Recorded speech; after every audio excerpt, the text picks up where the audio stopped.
He's been a part of our lives for many years on television, film, and stage. He's an icon in the industry. He's respected, revered.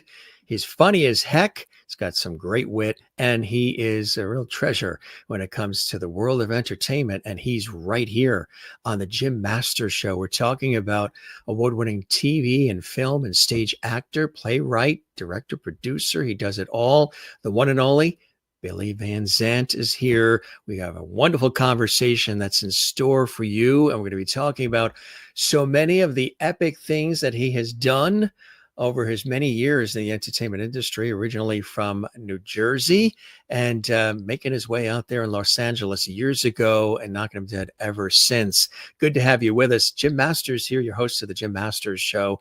We've got an amazing episode as Billy joins us from Los Angeles. He's got cool things he's working on, but his career, again, spans the decades of film and television and stage. And he's been a part of some really epic TV series and movies as well. Series like Newhart, and working with Bob Newhart and Company, another fantastic one. Involved with Brooke Shields and Suddenly Susan, another fantastic one as well. And the list goes on. And a wonderful friendship and admiration he had with the iconic Lucille Ball. And of course, you know, Lucy Arnaz is a dear friend of ours, and she's been on our show multiple times, even Larry Luckenbill, her fantastic husband as well, another incredible actor and playwright. But Billy Van Zandt had a wonderful friendship with Lucy and was inspired by Lucy. And as a matter of fact, I Love Lucy, the very first show, this was a terrific special he was involved in. We're going to talk about that and so much more. And that is just the short list. Of course, the Wayans brothers, he was involved with that. The Hughleys, Anything But Love. Bringing back some memories here for you, right, gang? Here's another one, too, with Andrew Dice Clay, Bless This House. Billy Van Zandt was involved in that. And American Dad. And Martin. And also, Yes, Dear. And another one, too. Wake in Providence. This was on the movie side of things in his illustrious career. Jaws 2. Yep. He was in Jaws 2 as well. And he's got some great stories about how that whole thing happened with Jaws 2. Another one back in 1981 with a bevy of other fabulous performers, Timothy Hutton and so many others. This is Taps. This was something really special. And there's a great shot with Timothy Hutton and Billy, and Tom Cruise is there, and Sean Penn and Timothy Hutton. That's a great shot. Some great stories in working with them. And here's another one you may recall as well.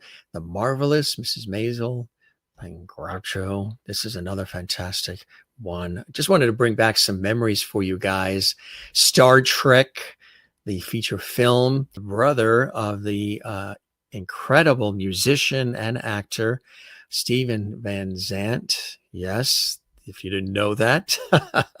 Yep, that's just part of the whole thing. A lot of creativity and artistry in the Van Zandt family, even to the point where back home in New Jersey, they had a street named after them. Their street was named after them, Van Zandt Way. So if you've ever been there, it is named after the brothers and the family, which is really, really cool.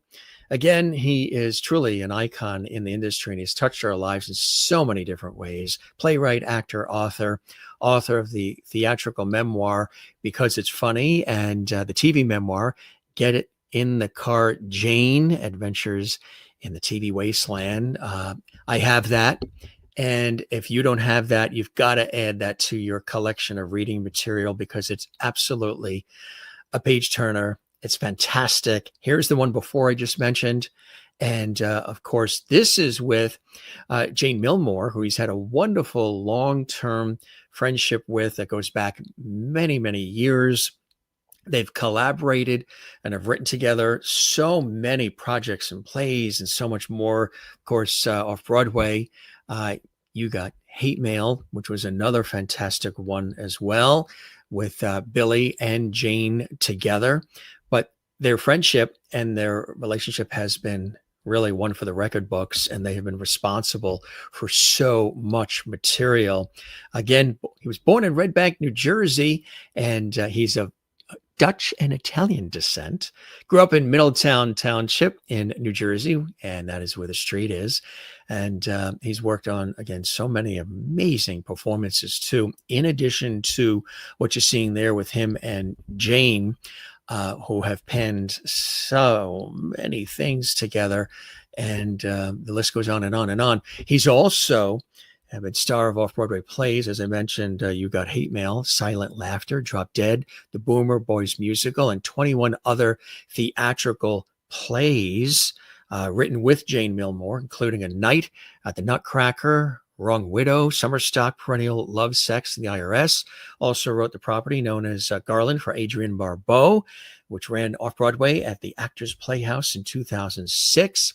He also was nominated for an Emmy Award for his television special, I Love Lucy, the very first show, and won a People's Choice Award and NAACP Image Awards for his work on the Martin Lawrence comedy Martin.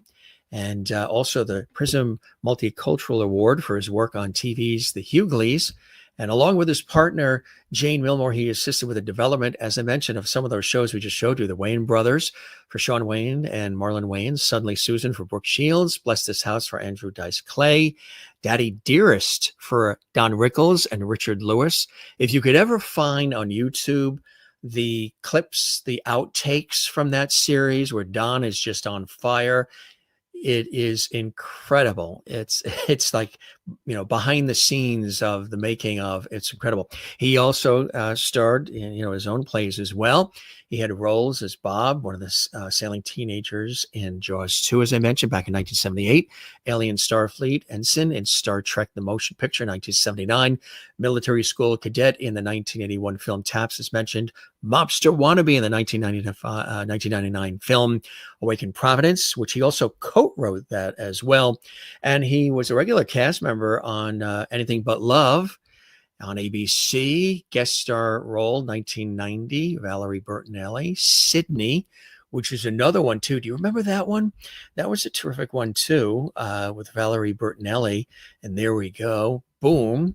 That was a fantastic one too. And as I mentioned, cameo as Groucho Marx on The Marvelous Mrs. Mabel, and funny old Joe on Nickelodeon's That Girl Lele, and also Jerry the Dentist on American Dad. And that is just the short list of things, folks.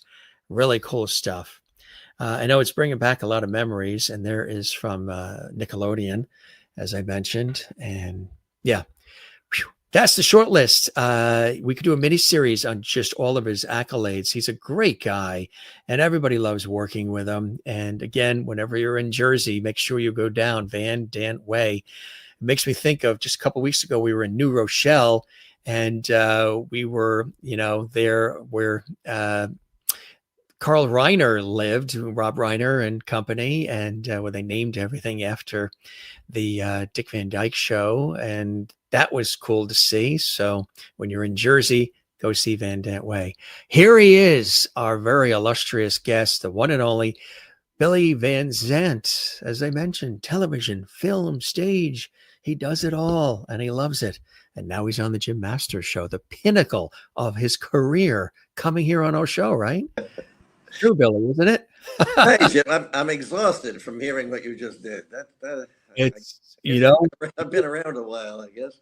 Right. When you hear it back, you're kind of like, wait a minute, I did do that, and I wasn't that. And when did I ever sleep? And I mean, you come from a family of people who really are artistes in many different ways and have touched us.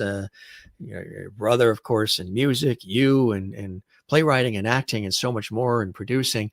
How did it all start? What was the early inspiration for you guys, for you growing up in good old New Jersey? We don't come from a showbiz family at all. My father was an engineer. My mother worked at a doctor's office. But what we did have is a great arts system, an arts program in our schools. And so I fell in love with I Love Lucy. That's what started me into comedy. I wanted to do that kind of comedy, and I learned timing from watching that show. It was on in New York and New Jersey. It was probably on 4 times a day, and I watched it 4 times a day, and I studied the writing, and I studied the timing of the actors and all that. And then Stephen, locally, he was one of the local musicians. Once the Beatles hit town, everybody wanted to have a band, so he formed a band, and he took off. We have a sister Kathy, and she's a writer. Um, we sort of got our work ethic from my father, I think. He was an ex-Marine, and he said, he wasn't like the Greek Santini kind of thing, but he he expected us. He didn't care what we did for a living, didn't care what we did at all, as long as we did it with the best we possibly could. Give it everything you've got, and that's the work ethic we've all three of us adopted, and we sort of went berserk with it, but that's what we did. So I went into the theater. Stephen went into music. Kathy went into writing, and then I started as an actor and locally in little local theater stuff. And then I got a manager and went to New York and started auditioning for things. And Jaws 2 was my first movie audition. And that changed everything for me. I originally intended to be a Broadway star, and then suddenly I got diverted out to LA after Jaws 2. And then which is amazing. How did that opportunity come your way? Because Jaws 1 was amazing, and then here comes Jaws 2. yeah, Did they find you, or were you it was. pursuing that? I had an agent who submitted me, and I auditioned, and then they brought us back again and again. I think about 4 times for callbacks, and I had to do. I knew nothing about this sort of thing, but they had asked me to do a monologue, and I was like, I didn't have a monologue, so I made one up. I made one up in the audition, and I guess it worked. But we had a different director, John Hancock, who did Bang the Drum Slowly, very wonderful director. He was directing the movie, and he cast me, and I went to Martha's Vineyard, and they taught us how to sail, and we rehearsed in the afternoons. They actually taped out our boats on the dirt, and we stood in our boats and we acted out the scenes. And after about 2 weeks, we started filming. And after about 1 week, they shut the whole thing down after shooting, and sent us all home. And I got a phone call a month later saying, okay, we're starting up again. We're going to go to Florida. We're going to shoot it down there. So I show up in Florida, and John Hancock's not there anymore. Now we have a different director, Juno Schwark. We have a different writer. It's Carl Gottlieb, who wrote the original. He came back to write this one. And I would say 3/4 of the cast were now other people. And I don't know why they kept me on. I'm grateful they did. But everything changed from that. It was supposed to be an R-rated movie. Now it was a PG rated movie. And I ended up 11 months. It was supposed to be a 4-week contract. I did 11 months on that movie, and still friends with everybody who made it. We hang out all the time, and I ended up going out to LA to do some pickups for the movie right before it opened, I guess, in January of '78, and just decided to stay on. And so then suddenly I was an out-of-work actor in LA, and I started writing myself plays to give myself something to act in. The plays took off because we did them back east in New Jersey to start. And Samuel French, which is now Concord Theatricals, but back then it was Samuel French, the biggest play publisher in the world. They took our first play, and they said, we'll take this one and your next 2. And I was like, next 2? We got to write 2 more of these things? So, okay, we wrote 2 more, and suddenly we were playwrights. And the plays had a life of their own. I've been very lucky with that stuff. We've got 25 plays. They're done all over the world now. It's really fun to see them in foreign languages. I don't speak the language, but I can follow. I know the story. And then the plays brought me back out to LA to write for Bob Newhart. They were looking for playwrights for their writing staff, and coincidentally, the guys who were running that show were Mark Egan and Mark Solomon, who studied under Madeline Davis and Bob Carroll Jr., who were the I Love Lucy writers. So we got along really good. And I eventually got to meet and work with Bob and Madeline as well. And it was just it was a dream come true for me. I You know. can only imagine. Absolutely. I mean, working with Newhart and on that amazing series that ran for a number of years, too. When you were talking about Jaws, what was it like on set working with Roy and company and everybody there? Because they had, of course, you had Jaws, which was such a tremendous hit. And here they just recently hit their 50th anniversary, which is Yeah, amazing, yeah. 50 years ago. And then comes Jaws 2. What was the atmosphere like? What was the filming like? It was pretty extraordinary, huh? It was fun. We didn't really feel intimidated. Maybe we should have, but we didn't feel intimidated. It was a first movie for a lot of the actors in it. So for us, it was movie camp. We learned how to make movies, and David Brown, who produced it, was the greatest guy, and he made it very comfortable for us. Jano Swark, who directed it, made it very comfortable for us. Roy Scheider didn't want to be there and didn't really hang out with us kids, all the kids, the Amity kids.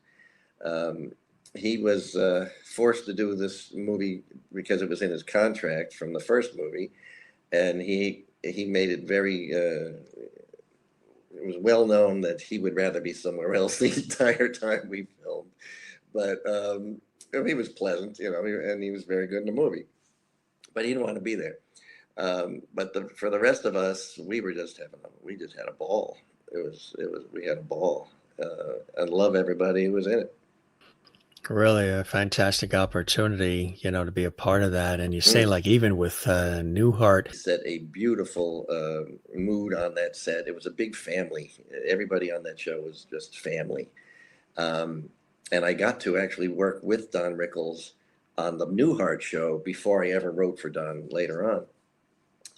There was an episode that he was going to guest star in, and they asked Jane and me to write it. And they flew us out. Times have changed. They would never do this now.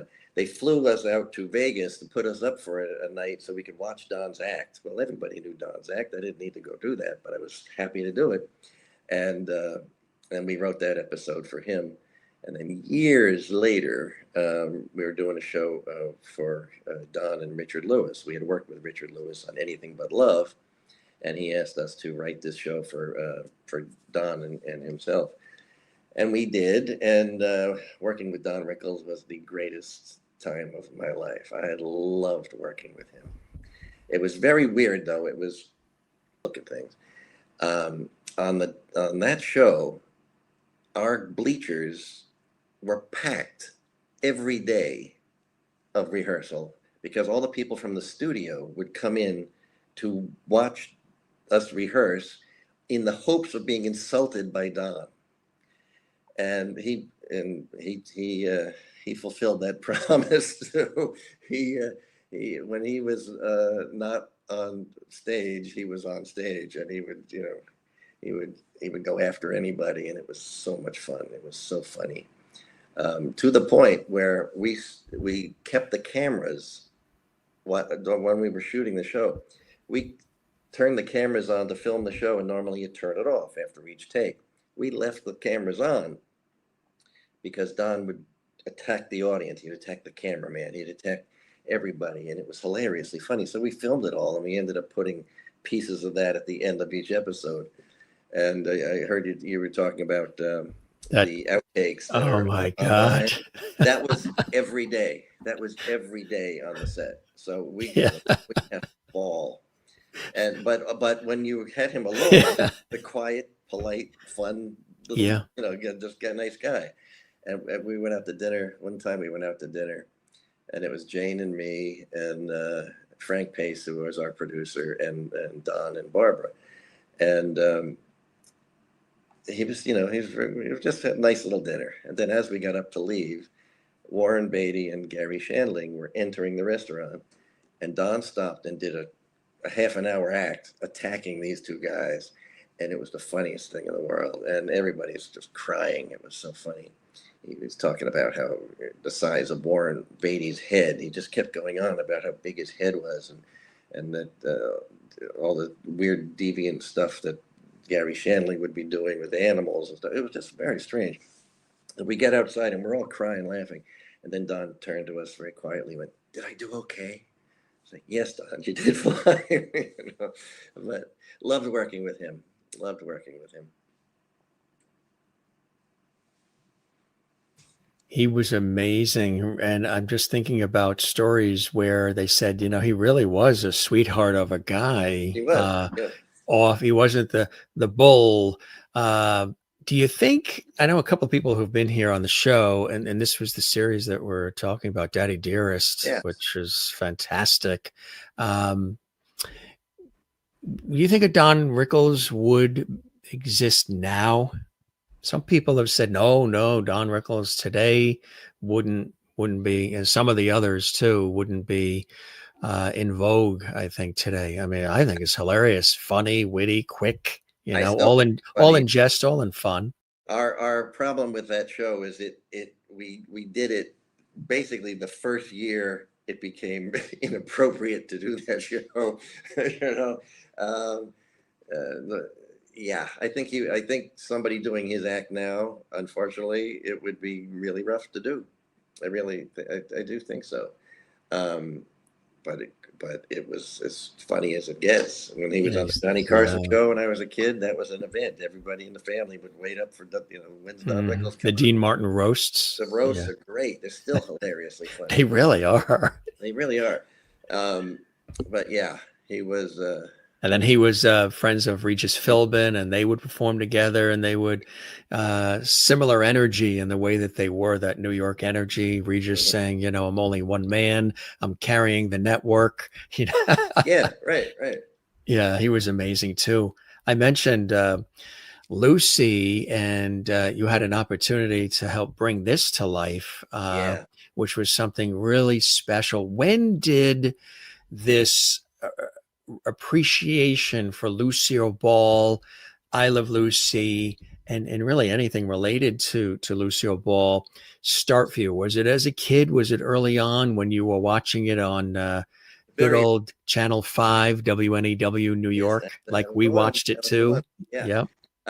Yes, it started when I was a kid, and I Love Lucy were all reruns, and the first 2 years of the Lucy show that also affected me too, because just the timing of every episode was just perfect to me, and I really studied it.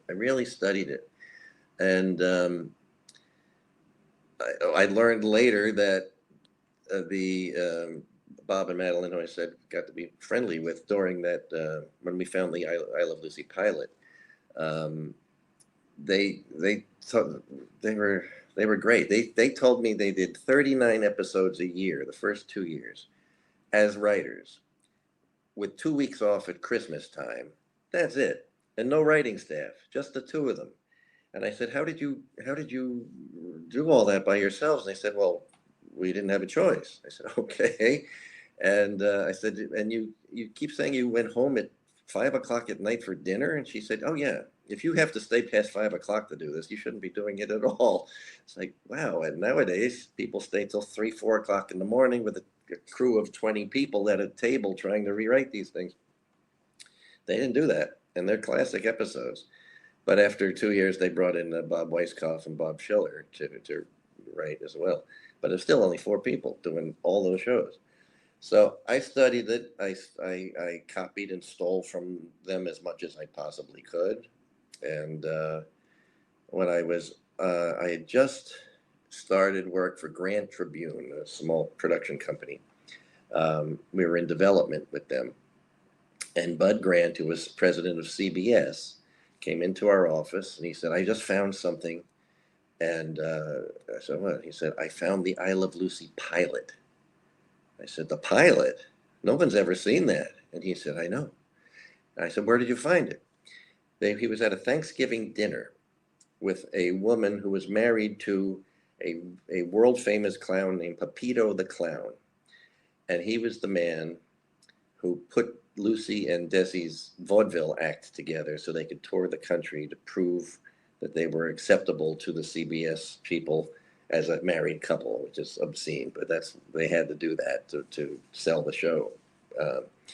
And they used their own money. They filmed this pilot themselves. Bob and Madeline wrote it with Jess Oppenheimer, who produced it.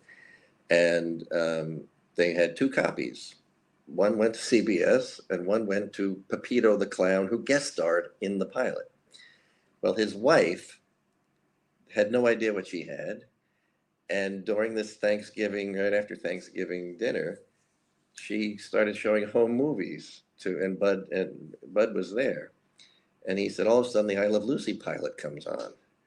She had been keeping it in a tin underneath a bed in a guest room somewhere and didn't know what she had. So he came in, he said, do you want to produce this as we got to get this on the air. Do you want to produce it? And before I could even answer, Jane answered for me. She said, the answer is yes, because she said, Billy's going to say yes, and I don't have a choice. So we're going He's in.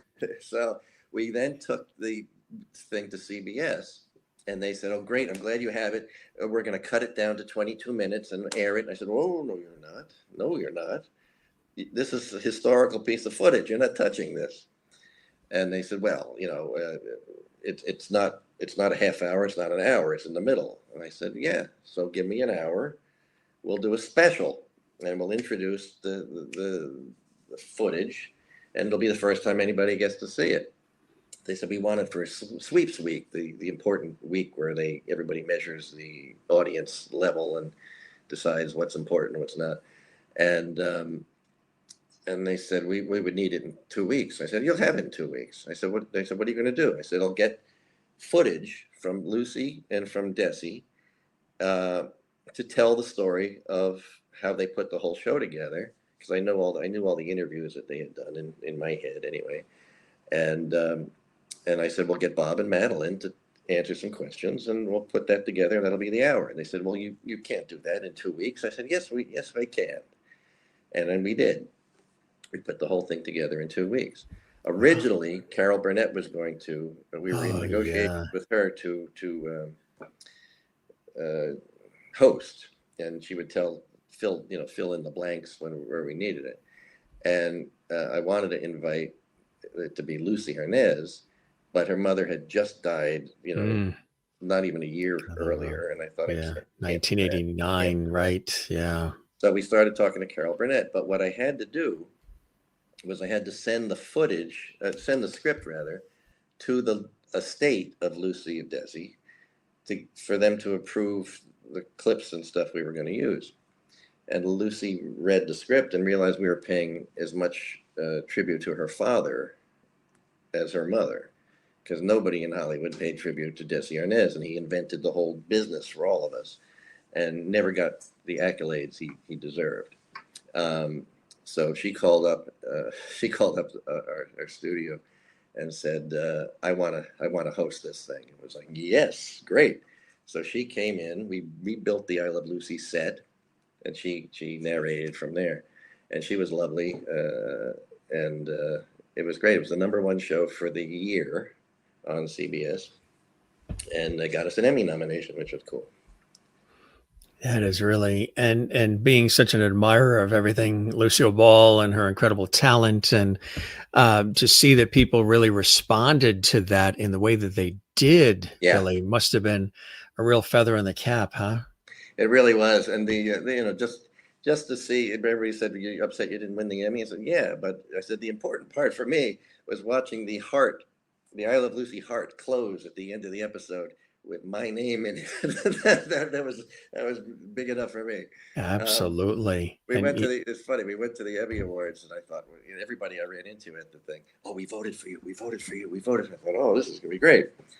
Well, we didn't win. Well, you're like, what happened? I don't know who these people voted for, but it wasn't us.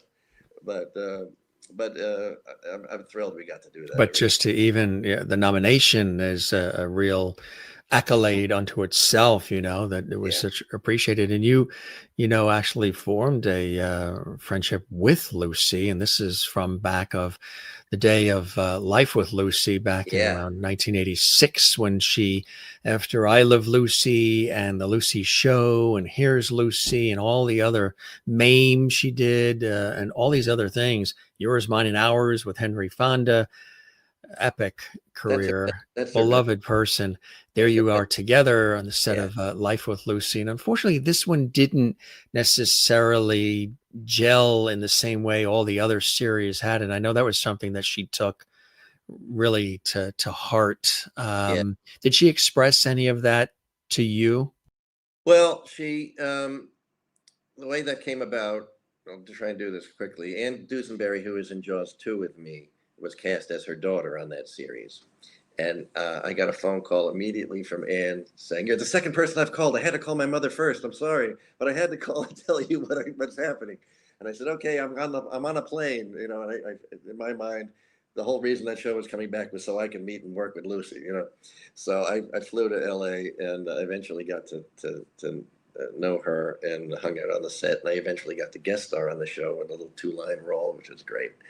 But but the critics were brutal, just brutal to her and unnecessarily. And the show was conceived wrong as far as I was concerned. And but the critics are like trashing me. She's too old to be doing this. Well, no, she's not. She's really not. She's terrific. And they say never meet your idols.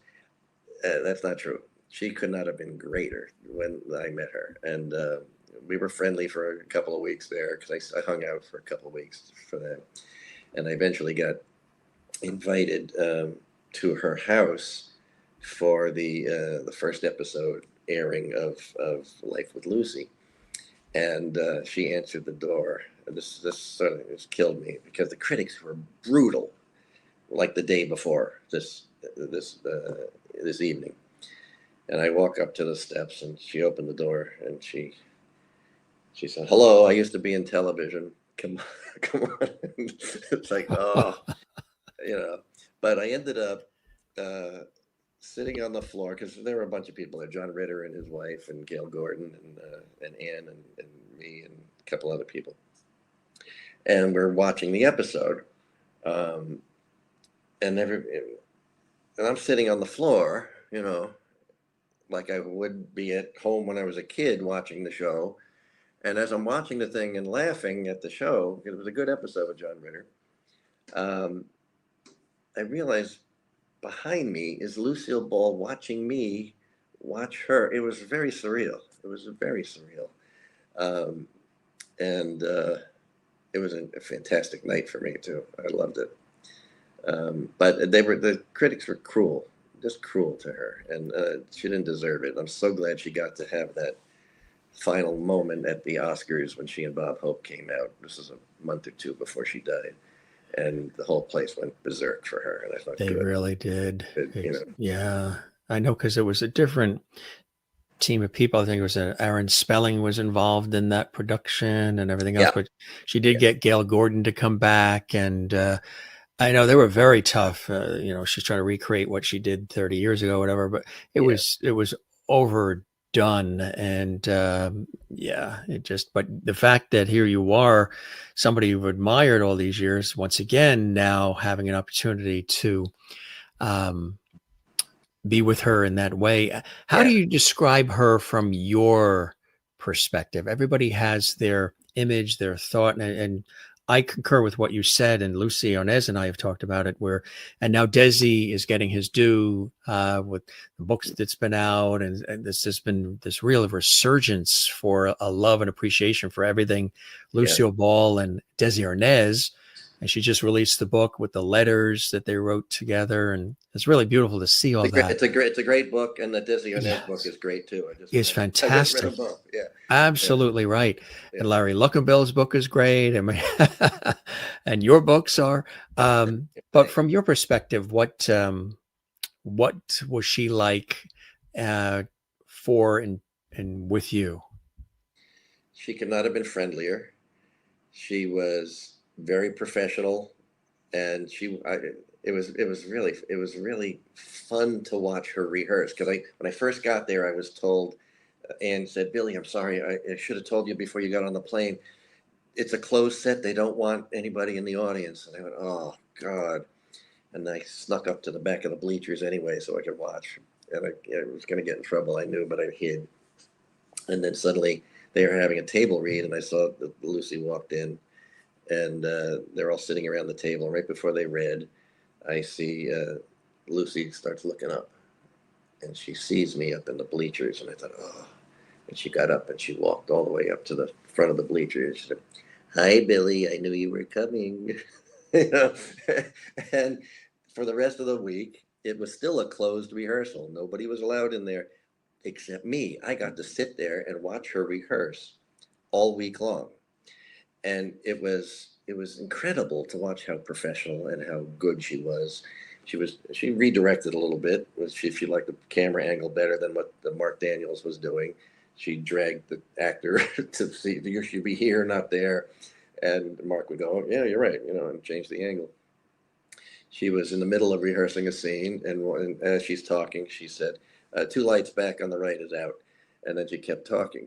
And I thought, wow, how did she see that? And she Yeah. was, she was, She had a third eye. but Yep. she was fun. She really was fun. And between rehearsals, between each scene, she came over and sit with me, and she just told me stories. It was fantastic. And we. Did you ever play backgammon with her? No, I never got to do that. Yeah, I never got that to do was that. a big We thing, shared, we right? shared a Snickers bar at one point, Right. and she said, "You're a playwright. Can you do anything with this?" Right, And exactly. and Michael Stern, I don't know if you know yeah, I him, know but Michael. he got that opportunity to play that backgammon with her and wrote to tell about it, which was Yeah, something. yeah, She took him under her wing, which was amazing and a rare thing in this industry. How did you and Jane link up, Jane Milmore? I mean, you're responsible together and collaborating as yeah, brilliant writers on so many productions. yeah. There How would did have you been come more. together? She passed 5 years ago, which is I still know. really horrible for me. But Yeah. we met in high school at a high school acting competition that the local theater had. And she was from Keensburg High School. I was from Middletown High School. We met there. And that summer, we were cast together in Neil Simon's Star Spangled Girl. And we ended up touring that show around the different parts of New Jersey. This was back when dinner theater was really huge. And if any restaurant that had more than 3 feet of space, they shove a stage in it, and suddenly there'd be a dinner theater show. And so Those were we, great back then, weren't they? You got the it, meal, you got the show, all for one price, the yeah, entertainment, yeah. And they brought were people good shows, together. really good shows too. Yeah. Um, and so we met doing that, and then we ended up boyfriend girlfriend by the end of that thing, and then we were together 46 years as partners, but it started out as boyfriend girlfriend. Then we'd break up, we'd get back together, break up, get back together, and eventually we both grew up and went, we're better this way. So So I married Adrian close the Barbeau. book on that one, literally. Yeah, yeah, Yeah. and But still collaborated, still worked on yeah, things. the Yeah. the weird thing, and it's sort of a badge of honor I wear, is we basically had a bit of a marriage. You can almost call it a marriage for a good many years, and then we broke up in a bitter, ugly split up, and then we creep back together as friends, and then we ended up as sort of soulmate friends, and all without missing one single day of work in 46 years.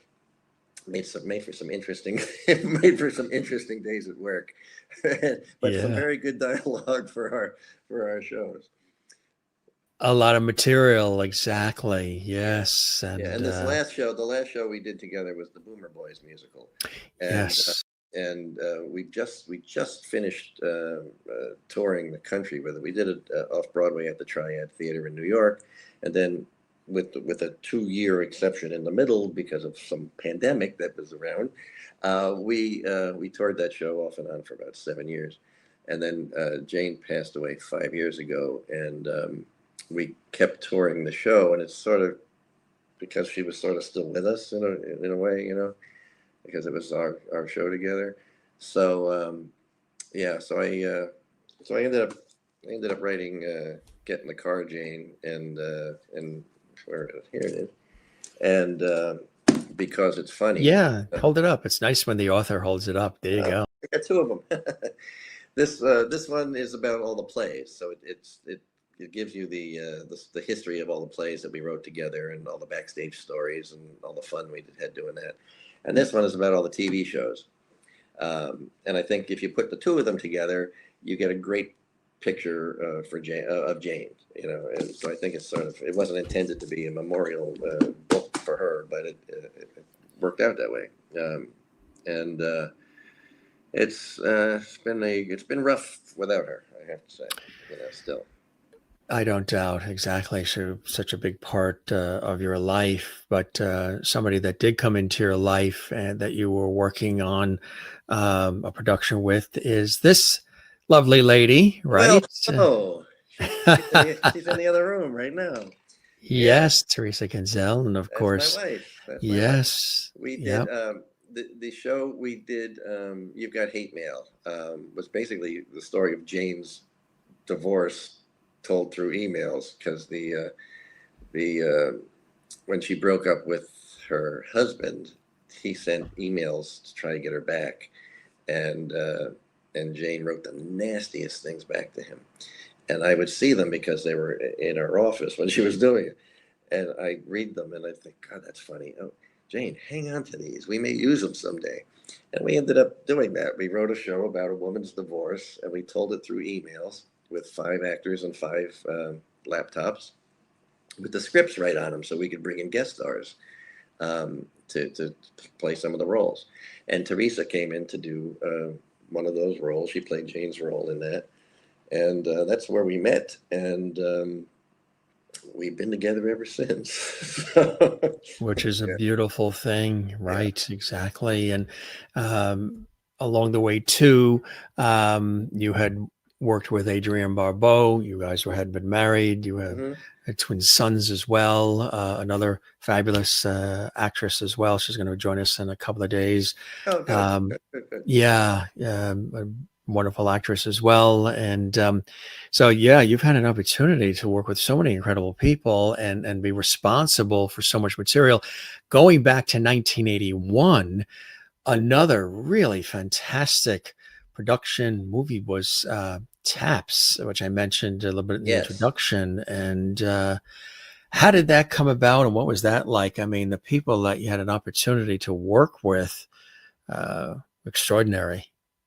It was a great experience. That was, I think, it was Tom Cruise's second movie. He did a little tiny one scene role in a Brooke Shields movie prior to that, and it was Sean's first movie, maybe.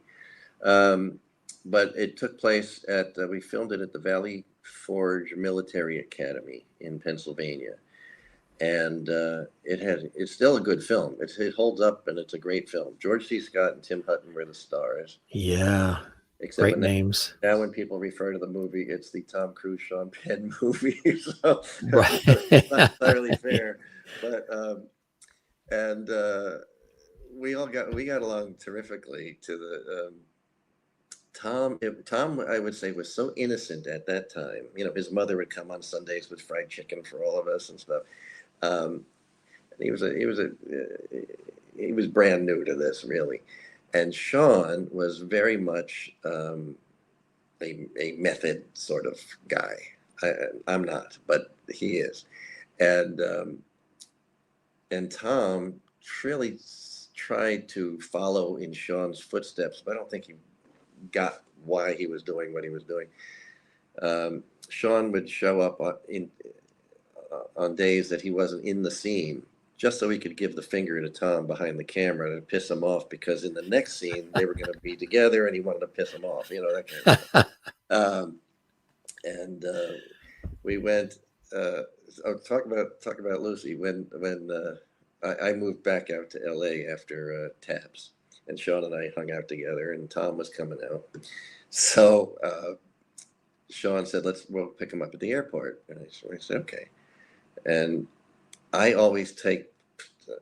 I don't do it anymore, but back then, anybody who came to town, I would take them to this one block in Beverly Hills where I knew Jack Benny lived there, Lucy lived there, Jimmy Stewart lived there, and so we picked up Tom and took him to Lucille Ball's house. Back then it was called being a fan. Now it's called stalking. And so at one point, if Lucy had looked out her window, she would have seen Sean and Tom and I sitting at the curb waiting for her to come out of the house. But anyway,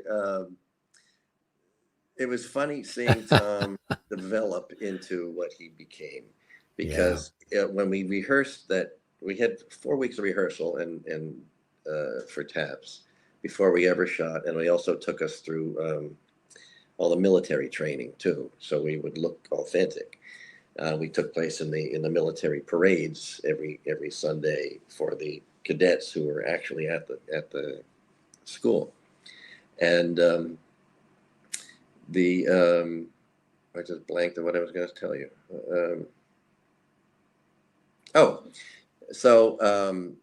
Tom had a smaller role in the rehearsals, and he was the assistant to the role that he ended up playing.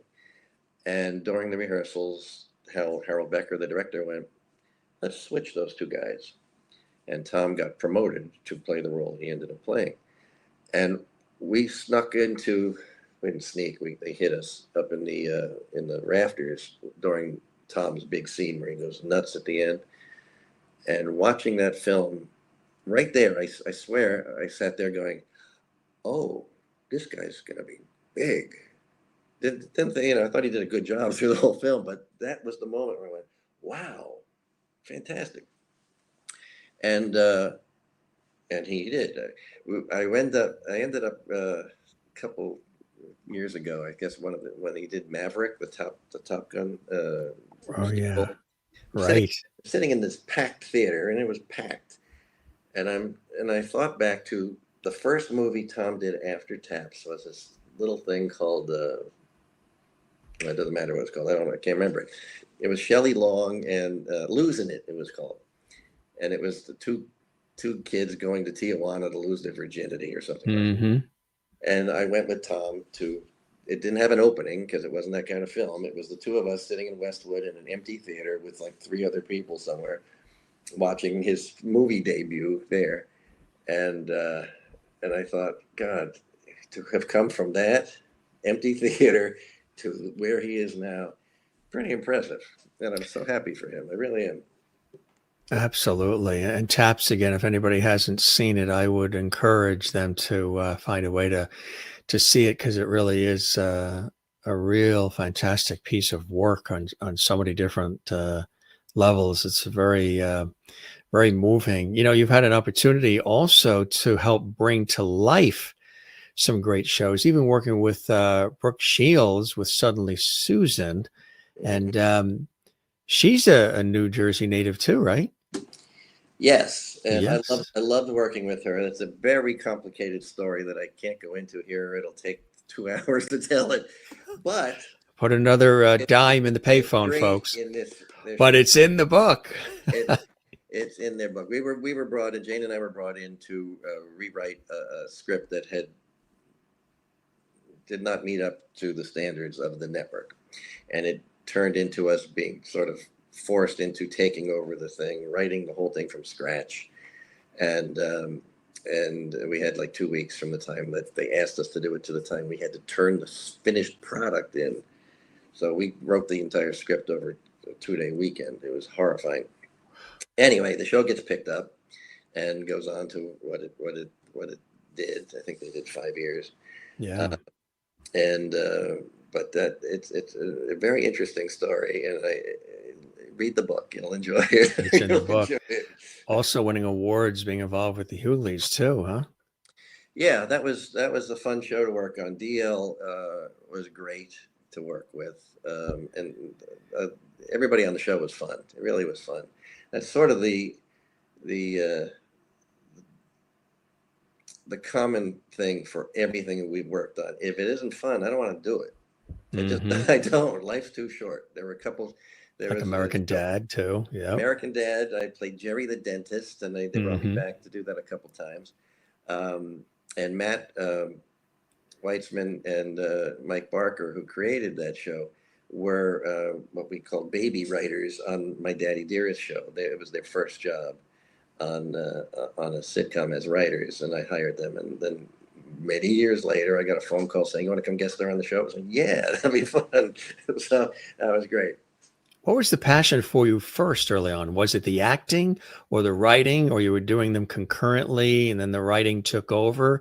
How did that process go for you, Billy? It was always, I was always writing. I was in ninth grade. I wrote the school play, and in high school, I ran a children's theater company at the local theater where I was directing and writing a new show every weekend, which was great for TV writing later on. And then when I was on the Star Trek movie, I was bored out of my mind. So that's when Jane and I sat down and wrote a Love, Sex, and the IRS, which is the first play that we wrote. And that was all just to give ourselves something to act in. Ideally for me, it was always performing my own writing. That was what I liked to do. People say, which do you like better? It's like whichever one I'm not doing at the time is the one I actually would have preferred. Right, exactly. Acting in my own shows are the most fun for me. I mean, so many shows that you've had an opportunity to be involved in too. Martin as well. That's another interesting chapter. In Martin Lawrence. Yeah. Yes, that was. We were there the very first year, and we helped develop that show. I ended up. Martin played a whole bunch of different roles in that show, and Jane and I created Roscoe, the little snot-nosed kid he used to play, and Otis, the security guard. That was ours. And we created the Garrett Morris character, Stan. But we did the first year of that, and then we left that to go do the Don Rickles show.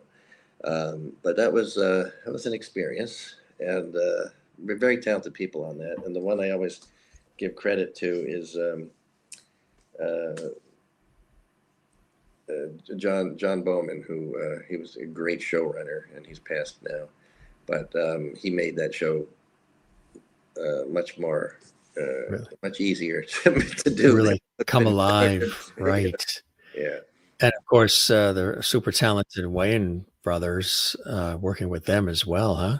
That was another one that we came in at the very last minute. We were about to start the WB network. It had a definite start date that we had to meet. They had a different writer putting that show together, and he had a big staff of people. And 4 weeks before they were supposed to air, no one had seen a script from the network. So they asked us if we would take over, but don't worry, there's a whole writing staff of people. So we get there, and we realize, first of all, they never fired the other guy. Me walking in, it sort of told him he was out of a job, which was unfortunate, and I felt really bad about that. I screamed at the Warner Brothers guy. It made me go do that. But they had no scripts, and the half-written scripts that they did have were all different formats, so nothing made sense. So Jane and I, over a weekend, we had to write a brand new show, develop what is the show. We rewrote The Honeymooners, basically. If you look at the very first show, you go, oh, that's Ralph, and there's Norton, and there's Alice. Okay, I got it. We did 13 episodes of that. That's all we were supposed to do that first season, and that's all we had agreed to do that first season. And then the show went on to have a nice long life.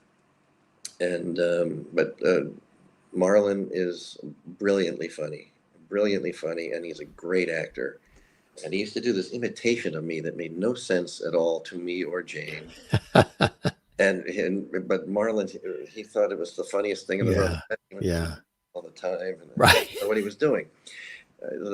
Oh, that's supposed to be you, Billy. Oh, okay. But every time I see him now, he still does that impression. You're still doing it. I don't know what it is. It's representative of something he gleaned from you and your personality, and right. I guess so. You worked with so many people, like I said, and you yourself, a wonderful actor, as much as you're working with these other talents, and also working with Andrew Dice Clay, Bless This House. That Tell was a us, good show. That was a yeah, good show, and uh, the numbers were great. The reviews were good, except for a few Read TV Guide were on the worst show of all time list. But the critics were good, and the ratings were great on that show. And he was interesting to work with. He was fun. He had just stepped away from his Dice Man character, and he and Kathy Moriarty, I love her. She, not that I didn't love him, but I love her. uh, they made a great blue collar couple. It was created by Bruce Helford, who had worked on Roseanne for years, and it was another show, blue collar, sort of like Roseanne. Um, and But the funny thing was, Andrew, on every Thursday, he would he caused a problem on the set. That was camera blocking day, where the cameras are brought in and everybody figures out where the cameras go. Um, but he should have known his lines that day and didn't. So he would find excuses. I'd get a call. Billy, can you come down to the set because he's speaking in a Spanish accent and we don't know why he won't stop. And I'd go down and yell at him, and then he'd say that we get another call, different Thursday. Uh, can you come down to the set? He keeps swatting at invisible flies. He thinks it's funny and it doesn't make any sense. So I go down and talk to him again. Then one week and I realized it was because he didn't know his lines. He was just trying to stretch the time so we could learn. Uh, so we had Elaine Stritch, Broadway legend Elaine Stritch, on the show as Kathy's mother. And she was tough. She was tough. I'm glad I worked with her, and it was the best show we did that year. However, I go down to the set because she's having a problem, and I look over and I realize Andrew's been on time every day this week. He knows all his lines, and he's sitting there quietly. And I went up to him. I said, "What is going on with you?" I said, "Normally you're a big pain in the ass on Thursday, and you cause all this problem, and today." You know your lines. You showed up on time. What's going on? And he pointed to Elaine Stritch, who had been in a lot of trouble that week. He went, "There's only room for one of those." So, anyway, yeah. but she was great, and I would have worked with her again. I loved her. That's it. And even the marvelous Mrs. Maisel, That was fun. too. That came out of the Well, blue. that's Sydney. Yeah, Oh, that's that's Sydney. coming up That was next. okay. Mrs. Maisel was fun because I had done Jane and I wrote a show called The Night at the Nutcracker, which was Yes. for the Mark. It was written as we had written it for the Marx Brothers. I Hmm. played Groucho, and Jane was the ingenue, and she was Kitty Carlisle, let's say. And my agent had remembered me doing that and pitched it to them because they were looking for a Groucho Marx. So I came in and did that, and it was really fun, really nice set, great people on that show, and Caroline Aaron, who played the mother-in-law, she was actually in our show. You've Got Hate Mail at one point too, but it was funny because I got to the set and I thought, what am I doing? I'm playing an icon on film. Anytime I've ever seen somebody portray an icon on film, it's terrible. I shouldn't be doing this. But I show up, and the I couldn't find the dressing room. And I said to the production assistant, "Can you help me find the dressing room?" She said, "Yes." And I said, "I'm Billy Van Zandt. I'm playing the Groucho Marx character." "Oh, okay." She gets on a walkie-talkie. "I've got the guy playing the Grouch here." And I thought, "Oh, no, nobody under 40 knows who he is." The I thought, "I'll, Grouch. I'll Was be she fine. thinking Sesame Street I'll be or fine, I guess." the Grouch? Yeah, yeah. But that was fun. That was fun to do. Yeah, I mean, yeah, I can only imagine what it was like on set. And also Sydney, too, Valerie Bertinelli and company. Some Yes. great people in that one, also. That was fun. That was fun. We we were what did they call us? Creative consultants. We never took a credit on that show, but we Yeah. would come in. We would come in twice a week and punch up the jokes and stuff. She played a private detective, and she would actually solve a crime in a half hour on that show. and she was sweet. I really loved working with her, and Barney Martin, who was in that. Uh, he ended up starring in Drop Dead, our play Drop Dead, with us, and became very good friends with him. And Matt Perry was hilariously funny on that show, except he would throw himself. He would do these horrible entrances where he would slam open the door and run in and fall down. And it's like, you're killing yourself, man. And but he got his laughs, and that's all that mattered to him. But I thought he's going to be in a hospital one of these days. And Craig Bierko, who played her leading man, is a brilliant physical comedian, and we ended up. He always said that he studied Dick Van Dyke, and he was a big fan of the Van Dyke Show, because who isn't? And Right. when we did our show Drop Dead with Barney Martin, Rose Marie from the Dick Van Dyke Show was in it with us, and Craig was in it with us, and he had time of his life working with Rose Marie because of Oh, all that. yeah, So yeah, absolutely. yeah, we have fun, and we use the same actors over and over all the time. There's Which a is what Lucille Ball did. Yeah, Yeah. there's a shorthand to it. You know the There person. was. You know, it's smart, and we've always done that. That's one of the things I actually picked up From Lucy. yeah, And, yeah. and the three camera technique too, and Yeah. roll on all cameras and And the film other it thing, the all. other thing that we always do, I haven't done TV in a while, but the one thing that we always did, which is what they did, you get one take. You do it like a play, one take and move on. Now nowadays, if you do a sitcom, they do the same scene 9 times to the poor people sitting in the bleachers, and they change one or two lines to see if it's funnier, and you kill your audience. Bob Newhart and Martin Lawrence, they work very different from each other, but they did the same thing. One take, move on, because the only thing that mattered to them was the audience in the bleachers, not the Right. cameras. Right. You know? And that's the way we've always done our shows. It's kind of the way the daytime dramas, the soap operas do it too, because they're doing, a full episode a day Yeah, and everything, and they got to shoot five. And whatever it is what it is. And we got to keep going and moving on. yeah, Yeah.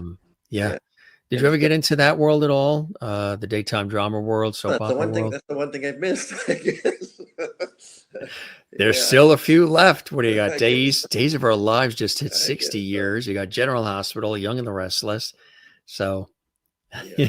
yeah. Producers, there he is. Yeah, Give we him a do. role. We write fast too. Yeah. Exactly. And you can go on there and you can be married to somebody on there and you can say, yes, dear. This was great too, huh? That was we were doing that at the same time we were doing the Hughleys. Oh, So we you would do were. 2 days a week on Yes Dear and 2 days a week on the Hughleys. And I would not do that again because they were two completely different shows, and Yeah. I kept fighting when we were writing the scripts. I was sort of writing for that show on this show, and Yeah. I had to really sort of stop and How take did you do it? How were you able to take the hat off and then reframe and go to the other? How were you able to do it? I don't know. I don't know. It was tough though. It really was tough, and some of the jokes on the Yes Dear were like too hard, too hard. Uh, because I was thinking of the other show. Sorry, but it wasn't like we weren't running that show because I couldn't have. I certainly couldn't have done two shows at once. Hmm. Wake But in Providence was another one too. This was Wake in great. Providence was a movie that we ended up. This was Jane. We had a Christmas party. Adrian and I had a Christmas party, and the Pagano brothers were no, excuse me, the Rosario Rivetto, who was the assistant director on a couple of our shows, was at the party, and he said, "I just got my first movie. I'm directing my first movie, um, but the script is too short. These two guys wrote it, and it's just too short. Do you think you could do a rewrite on it?" And Jane said, "Yeah, if we can be in it." And he went, "What? Yeah, if we can be in it, we'll rewrite your movie." So he said, "Yeah, sure." So we immediately we immediately wrote ourselves roles, wrote a role for Adrian. We stretched the script out to 2 hours, and we ended up filming a movie. Um, so that was fun. And luckily, see, Jane and I have always written fast. And before her, when I was writing by myself, I write very fast. I You don't believe do, in, I yeah. don't believe in writer's block at all. I think it's this people being lazy. Um, and I think, I wake up and I go to the computer and I start writing, and it, you can always rewrite. See, that's the thing. Hmm. Slap down that first draft, and then you go back and go, oh, this is a bit terrible. I know how to fix this. I can fix this. I can fix this. Suddenly you whittle it down until you get what the final product is.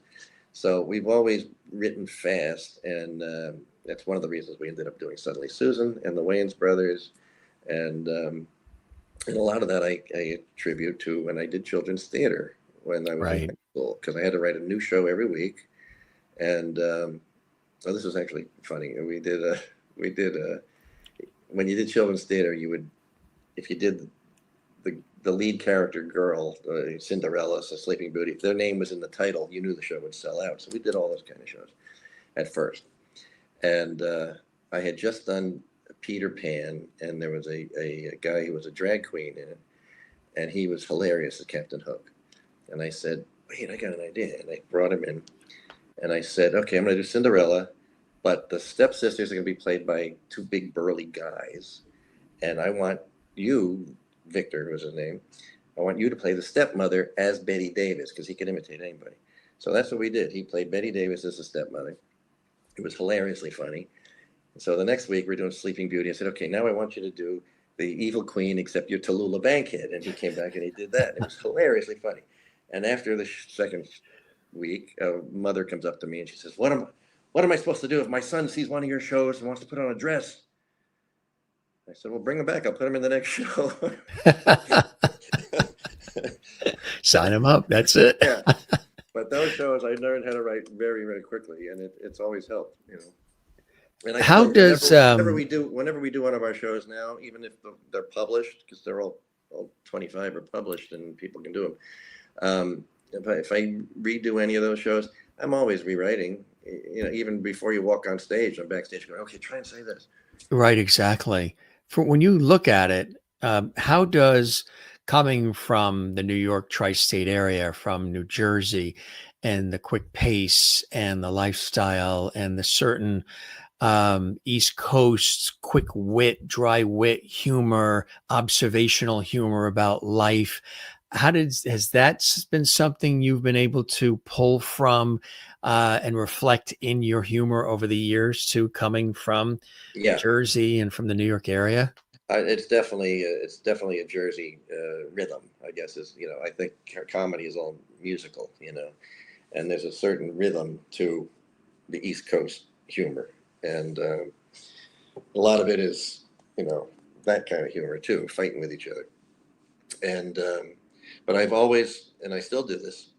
Any show that we debut, it has to be on the East Coast. I do it in New Jersey. All 25 shows have been debuted in New Jersey, and then we take them up to New York and publish them, and they go all around the world. But I always start in New Jersey because the people in New Jersey are honest. That's an honest audience. Out here in LA, you've got people making deals while they're sitting in the audience. It's a whole different thing. Right. Uh, Exactly. Yeah. you know, They'll uh, schedule lunch yeah, with you, but then if somebody that's bigger than you wants to go to lunch, you're out and they're having yeah. lunch with them. I can't tell you how many times I've had lunch with somebody, and while you're talking to them, you see them looking over there At because the other, at that table. exactly, right. We're in But Jersey, you meet at the diner, have a tuna melt, that's right. coffee, That's right. and that's what it is. That's right. Speaking of New Jersey, of Mhm. course, you and your brother and the family, and Oh, of I'm course young. his brother, Look at that. Stevie Van Zandt, incredible musician and actor, performer, and everything. Mhm. Um, you had the street named after you, the family, huh? How cool is that? Isn't that crazy? Isn't that Yeah, crazy? Van That Zandt it Way. is so surreal to see that, and the fun part for us was 3 houses down from us was the chief of police in Middletown, and this was back in the '60s. If you had long hair, they treated you like you were a wanted criminal. You get tickets for loitering just for standing waiting for a bus. It was very tough. for any teenager in our town, especially long hair musicians, right?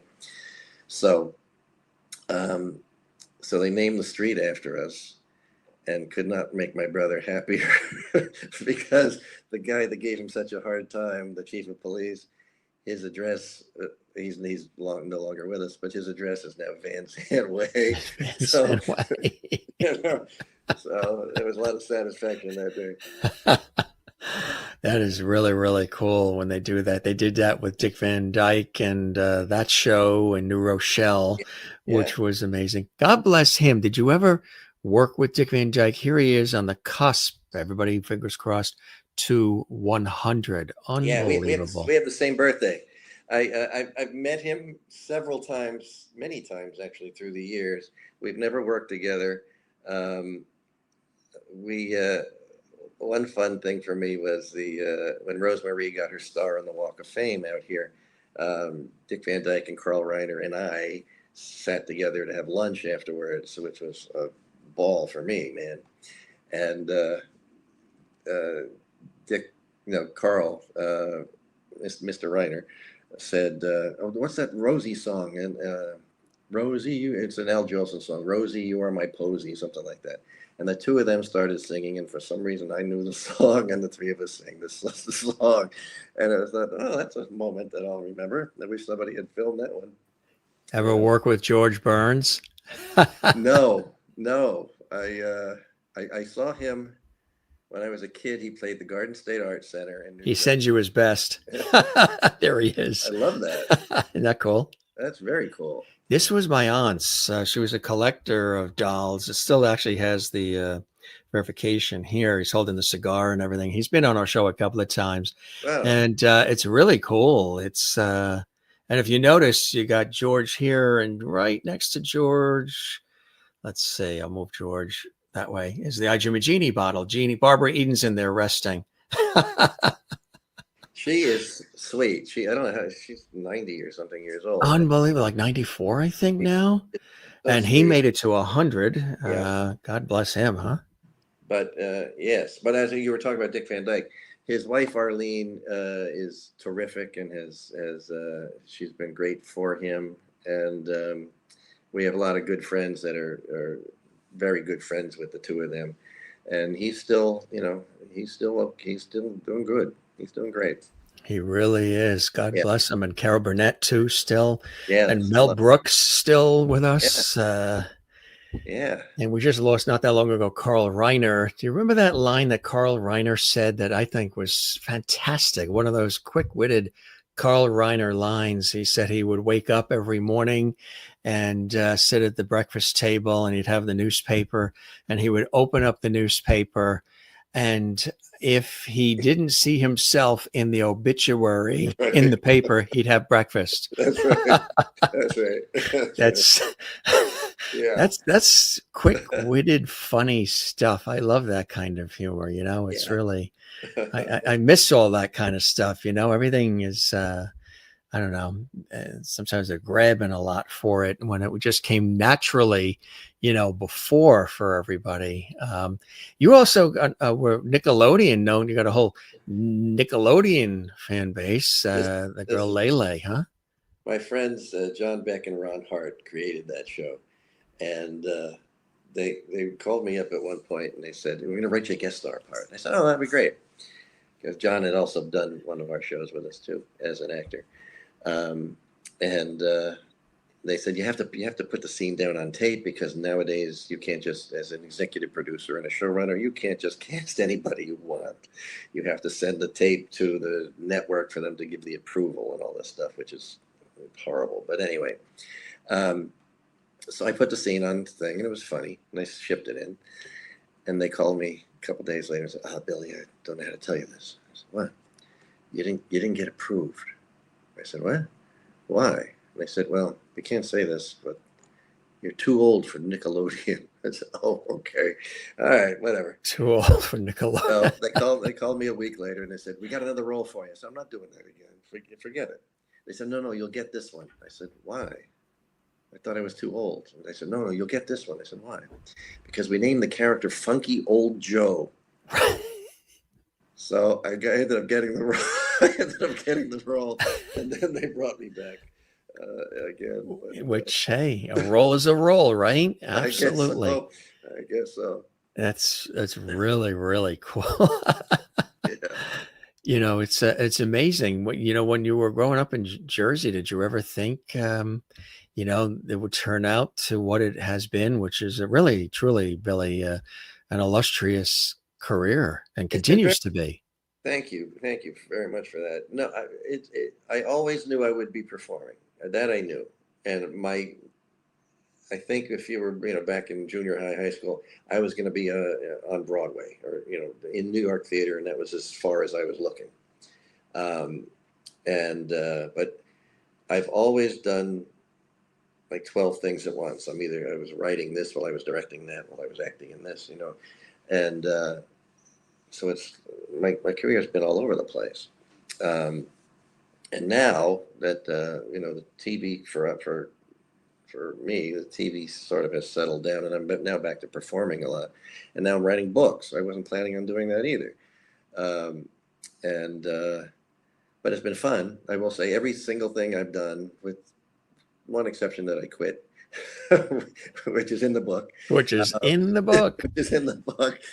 Everything's been fun because my feeling is always life is too short, and if I'm not going to have a good time, I'm going to go do something else. And so Right. I never feel like I'm working. I just feel like I'm hanging out with my friends and we're making each other laugh. Which is the best way to be. That's how I look at my work in this industry too, because as everybody knows, especially those that are in it, it can be time consuming. It takes a lot of your blood, sweat, and tears. It can Mm. really drain you. It's unpredictable. It's fast paced, and every day is something different. And you got to have sort of that balance. What are some other things that you do totally out of the realm of television, film, stage, entertainment, comedy, any of this to balance things out for you? What are your go-to? What do you like to do separate from the industry? Hike. I hike a lot, and I just lost one of my dogs, but walking with the dogs is always been my zen moment of the day. And that and anything family related. I love going to games with my sons. Anything to do with my kids is always my go-to thing too. Family's always been very important. I'm a genealogy nut. I've gotten our family traced back to 1500s in New York City. Mm, mm. Or it wasn't called that then, but No, it was New Amsterdam, right? New Amsterdam, and even Yeah. before that, the only bit of notoriety I found in our family, they were all farmers, but the notoriety I found was when Peter Minuet bought the island of Manhattan. Our relative was the translator for the Indians. So I was kind Wow. of, Right. Because you have Dutch in your yeah, heritage and and I don't know what it means. Italian. We don't know what it means to be Dutch because we've been here for Yeah. 100 It's all years. Greek to you. Yeah, exactly. Yeah. Um, and we grew up with my mother's family is Italian, so we sort of grew up with the Italians. All the relatives are around, and Van Zandt is just the name. you know? Well, I don't think you could have grown up in New Jersey if there wasn't some Italian blood in you, probably. You might Well, have been that's true. sent you might have been sent to Delaware or Pennsylvania or That's exactly right. Exactly right. Yeah. Yeah, Yeah. it's funny. Really amazing stuff. What are some things that you haven't done that are still out there for you? Because you've done so much and you continue to, Billy. Are there some things you're like, one day I want to tackle this, one day I want to do this, or gee, I'd like to do more of that? Are there a few things out there that are still on that to-do list for you that would really solidify things? Yes, all my plays have been off Broadway and then around the world. I've never had a Broadway show. Um, and that I would still like, and not necessarily have to be in it, but I'd like to have a Broadway show. Um, I would like to get back into making movies again. I haven't really pursued that in a long time. And That's it. I mean, anything that's, for me, anything that scares me is usually the thing I want to do next. Like when we wrote, even You've Got Hate Mail, which is said was all a play told through emails. It was a very scary idea to try and pull off, and it turned out to be great. We did a silent movie live on stage, scared the hell out of me and all the actors in it, by the way, and that turned out to be great. Anything like that. And we wrote a musical when we had no business writing a musical, and it turned out great. Anything like that that's scary to me is always the thing you should do. It elevates everything. Yeah. So you like the challenge. Yeah, I really Exactly. do. What about that time on Star Trek, the movie? Yeah. Yeah, this is funny. And there, and Robert in case Wise. you're wondering who's who, he's on the right, folks. Yeah, yes. Um, I had just finished Jaws 2, and I got a call that said Robert Wise wanted to meet me. Robert Wise, the great director of Sound of Music, West Side Story, and editor of Citizen Kane and all that stuff, right? So I go to meet him, and for some reason, he decided he wanted me in his film as an alien. It makes no sense to me still. So I go to do that, and I'm told, while they're still negotiating, I'm told Leonard Nimoy is probably not going to do the movie. He's holding out, so you may be the only alien on the entire ship. And I'm thinking, oh, I'm going to be the new Spock. This is going to be fantastic. Well, the next day he showed up for work, so it didn't matter.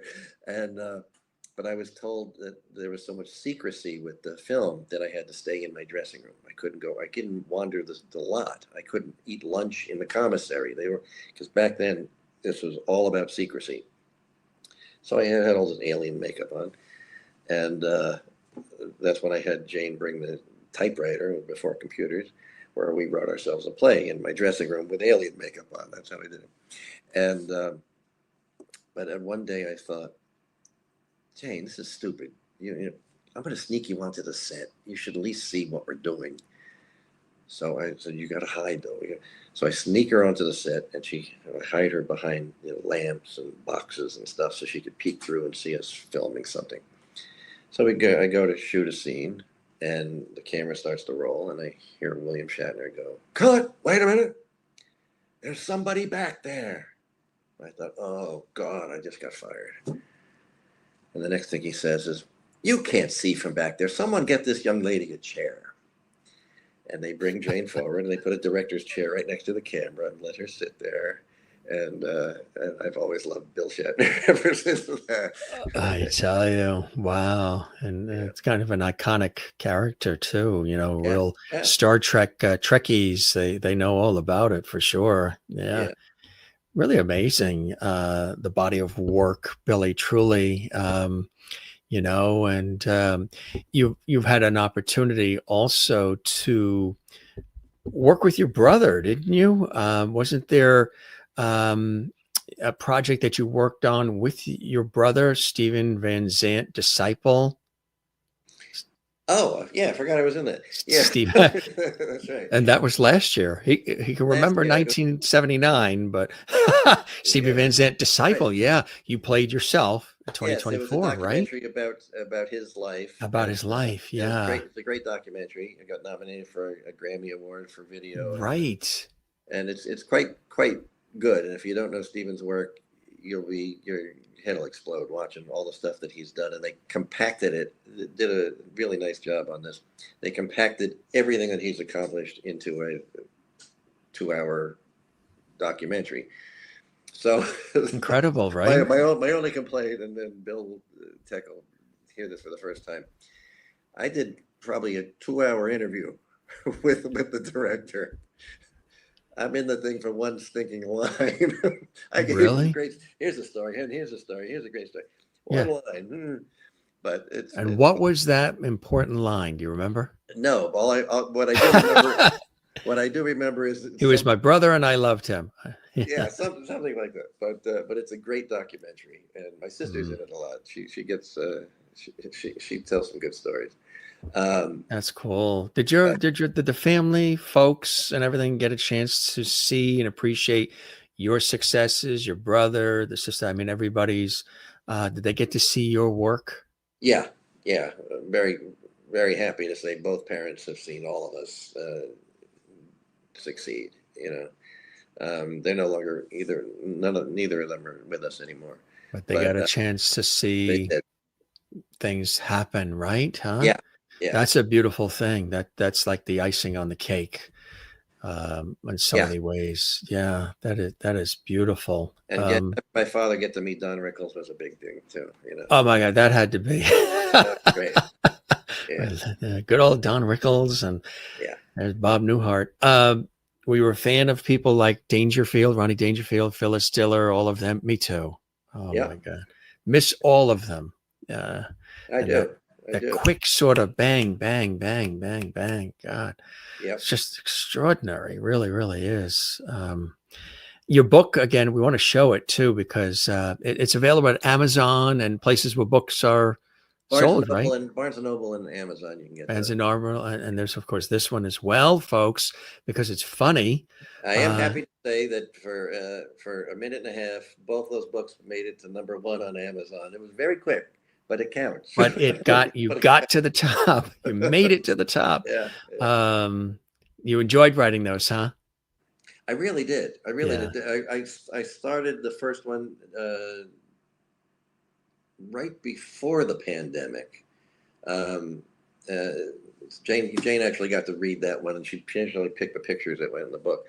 And the second one was written during the pandemic, and it was fun it was hard to relive a lot of it.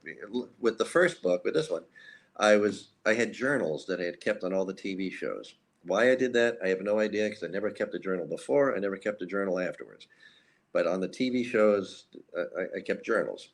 Probably because so much was going on, I wanted to remember it, so I was writing stuff. So that was fun to go back and relive all that. The second one, the book about the plays, I didn't keep journals, but I remember all the fun stories, because we hang out with the same people have been in my plays for 40 years, different variations of it, but we call them the Van Zandt Milner Unofficial Repertory Company, and there's probably 30 people that we pick from and use all the time. And I had to go back and ask them things, because I remember doing the shows, I remember the rehearsals, I remember the reviews, and have all that stuff, but I couldn't remember any backstage stories. So I called up people and said, what do you remember about this one? And they'd tell me, oh yeah, and then I remember it, I'd write it. But the worst one was the very first play, Love, Sex, and the IRS. Everybody's gone from that. Me and my friend Tom, who I've known since kindergarten, who was in that show. He's the only one left. So I wrote to him and texted him and said, can you give me any stories at all? What do you remember about that show? And he sent me back pages of stuff.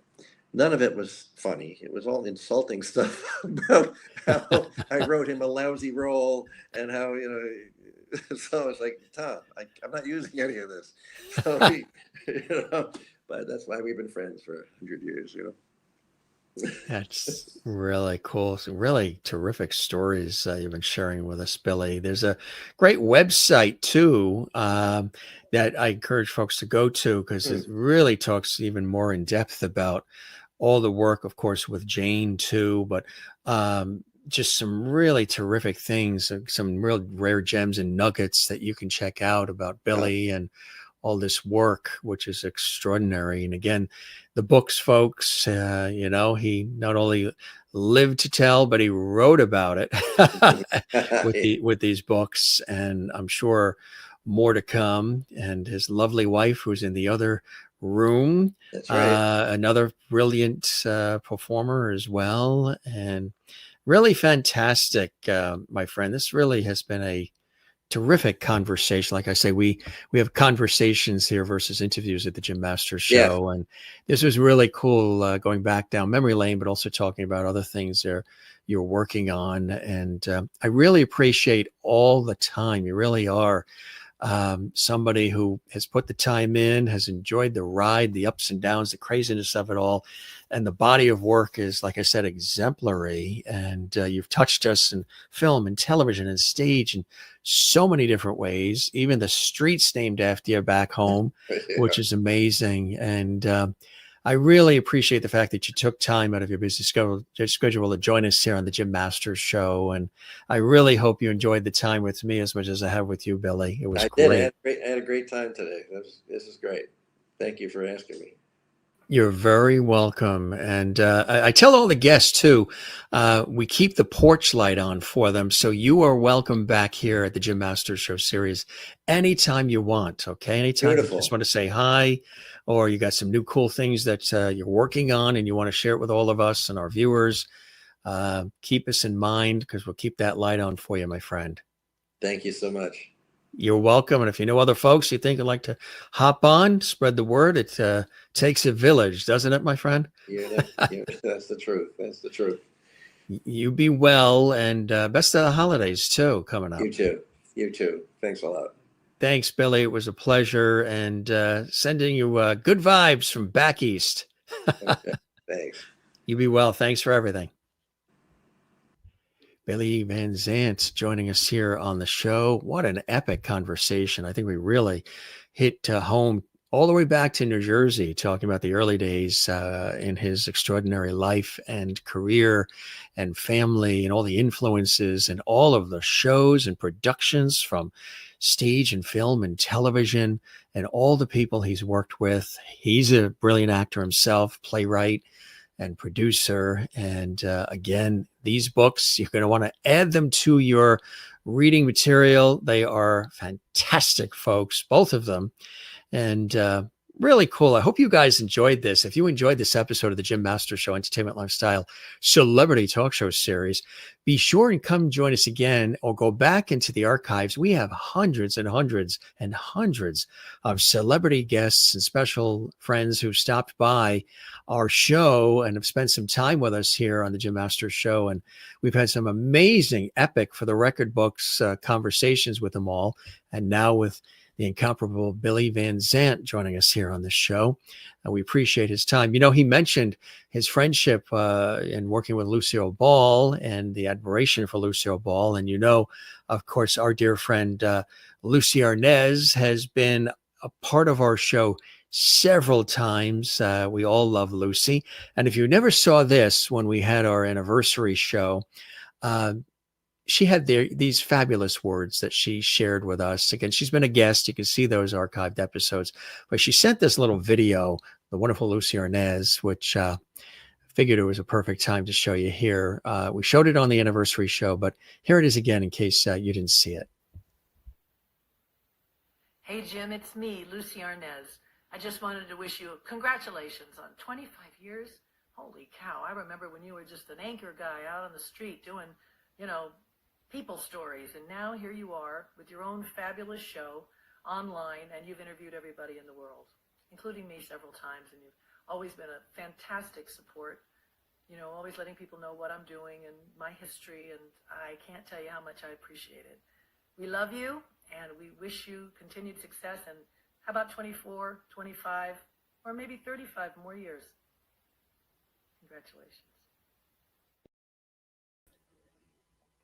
What can you say? She really is the best, the one and only Lucy Arnaz. And Billy Van Zandt joining us here, sharing a little bit about his life and some really funny stories and some interesting stories about behind the scenes of all these epic shows and movies and everything, from Jaws 2 to the Hughleys to Newhart to all of it. And of course, there's wonderful friendship with Lucy Arnaz's mom, the wonderful Lucille Ball. And he always admired her. You know, if you get a chance to find this, check this out, because this was really highly rated and this was fantastic. We saw it, of course, when it aired, and cool stuff. As we always say, folks, thanks for your time. Don't go anywhere. Another great episode comes up in just a second of our series. Give this episode a thumbs up, like over on our YouTube channel, share it, as well. You can share the link right from the channel to your social media. Subscribe to the YouTube channel, Jim Masters TV. That's where all of these episodes and all these fabulous celebrity friends are on our series. And leave a comment, drop below some of those great shows and things that Billy was a part of. Tell us if you got a chance to see them and maybe your favorite episodes or favorite Billy Van Zandt moments, maybe even something we didn't talk about because we were just scratching the surface.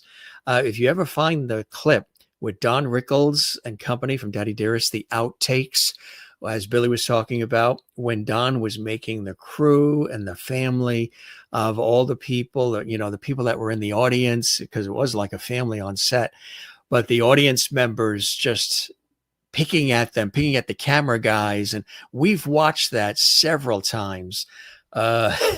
It's from this series with Richard Lewis as well, Don Rickles playing the dad. They're just, it's hilarious. And the crew is breaking up and he really nails everybody, including even the kids that are on the show. And there was one clip that's so funny where there's these kids on the other side of the front door of the inside of the living room of the house. And they're on the other side of the door waiting for their cue. So when he opens the door, they come in and, Don is going along the set and he's getting everybody on set and it's hilarious. And the studio audience, there's one woman, you can hear her voice. She's like, ah! She's like just laughing so hard. It sounded like a scream. And these kids are on the other side of the door waiting for their cue. And he opens, and this is all outtakes. So you don't see this on the show, but he opens up the front door and he looks at the kids and something like, getting ready. I'm coming out soon, damn it. And he slams the door on the kids and then the audience, and the kids will laugh. It's just fantastic. And Billy Van Zandt was there and a part of that. So many great stories, right? Check the stuff out, folks. He goes over a lot of it in this book here. And again, there's this book as well. Jim Masters here. Thank you for your time as well, folks. As we always say, don't forget to love one another, take care of one another. Don't forget to do the very same for yourself. Important to do that. And again, come see us again. Another great episode of the Jim Masters Show, Entertainment Lifestyle Celebrity Talk Show series is coming up next. So don't go anywhere. And we appreciate, again, Billy and all of his time and his wit and wisdom. And we appreciate you being here as well. We'll see you on the next one, gang. We love you all. Take care. And thanks for joining us on this episode of the Jim Masters Show. Be well and cheers.